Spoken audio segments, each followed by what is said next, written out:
ICC champions trophy का तीसरा टाकरा जनूबी अफ्रीका और अफगानिस्तान कराची में मध्य मुकाबल। प्रोटीज का टॉस जीतकर पहले बैटिंग का फैसला। हेनरी क्लासन इंजरी के बायस मैच से बाहर। जनूबी अफ्रीकी कप्तान टिम्बा बाउमा का कहना है कि अफगानिस्तान को बड़ा हदफ देने की कोशिश करेंगे।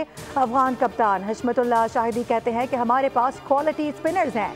टूर्नामेंट का फातिहाना आगाज करने की कोशिश की जाएगी।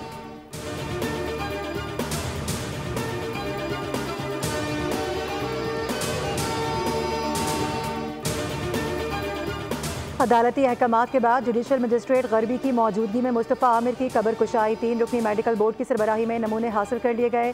नमूने जामिया कराची की फॉरेंसिक लेबॉर्ट्री भिजवाए जाएंगे। रिपोर्ट 3 से 4 रोज में आ जाएगी। DNA की रिपोर्ट आने के बाद लाश मुस्तफ़ा के अहल खाना के हवाले कर दी जाएगी। दूसरी जानिब गाड़ी कराची से दाखिल होकर दिरेजी तक कैसे पहुंची, सवालात उठ गए। दिरेजी में गाड़ी जलाई गई, पुलिस को कैसे पता न चल सका। मुस्तफ़ा आमिर कत्ल केस में हब पुलिस भी जाग गई। SHO को मुअत्तल कर दिया गया। गफलत बरतने वालों के खिलाफ कार्रवाई के लिए इंक्वायरी कमेटी कायम।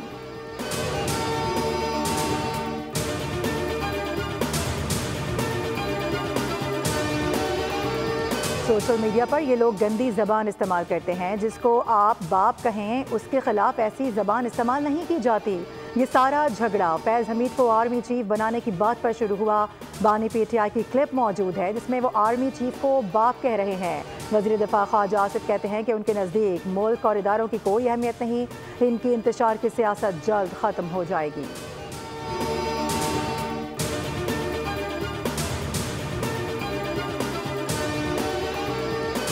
और चीफ जस्टिस याहिया आफरीदी से आज पाकिस्तान तहरीक-ए-इंसाफ का वफ़द मुलाकात करेगा। मुलाकात चीफ जस्टिस हाउस इस्लामाबाद में होगी। अपोजिशन वफ़द निज़ाम इंसाफ में बेहतरी से मुतालिक चीफ जस्टिस को तजावीज़ देगा।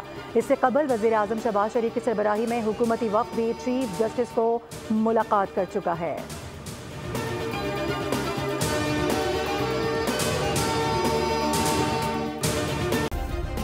सब्सक्राइब करें और बेल दबाएं ताकि कोई खबर रह न जाए।